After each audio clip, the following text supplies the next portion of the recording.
திருப்பரங்குன்றம் வழக்கை வரும் செவ்வாய்க்கிழமைக்கு ஒத்திவைத்து உயர்நீதிமன்ற மதுரை கிளை உத்தரவிட்டுள்ளது.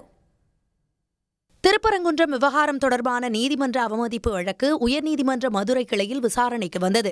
வழக்கை விசாரித்த நீதிபதி GR சுவாமிநாதன் திருப்பரங்குன்றம் விவகாரத்தில் நீதிமன்ற உத்தரவை அமல்படுத்தாதது தொடர்பாக தமிழ்நாடு அரசுக்கு கேள்வி எழுப்பினார்.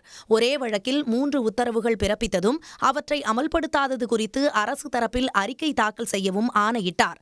திருப்பரங்குன்றம் விவகாரம் தொடர்பாக உச்சநீதிமன்றத்தில் மேல்முறையீடு செய்துள்ளதால் அவகாசம் வழங்க வேண்டும் என தமிழ்நாடு அரசு சார்பில் கோரிக்கை வைக்கப்பட்டது.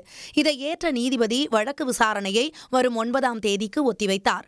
மேலும் திருப்பரங்குன்றம் சென்று அங்குள்ள கள நிலவரம் குறித்து CISF வீரர்கள் அறிக்கை அளிக்க வேண்டும் எனவும் நீதிபதி GR சுவாமிநாதன் உத்தரவிட்டார். இந்நிலையில் தனி நீதிபதியின் உத்தரவை ரத்து செய்ய கோரி மாவட்ட நிர்வாகம் மற்றும் திருப்பரங்குன்றம் கோயில் நிர்வாகம் சார்பில் மேல்முறையீட்டு மனுக்கள் தாக்கல் செய்யப்பட்டன.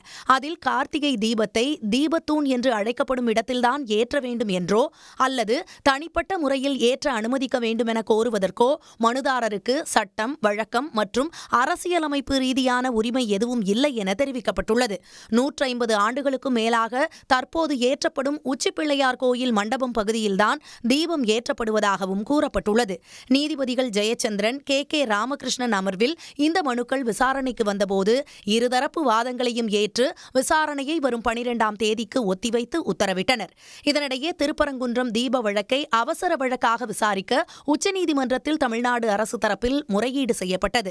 ஆவணங்கள் சரியாக இருந்தால் வரிசை எண் அடிப்படையில் பட்டியலிடப்பட்டு 2 நாட்களில் விசாரிக்கப்படும் என தலைமை நீதிபதி சூரியகாந்த் தெரிவித்துள்ளார்.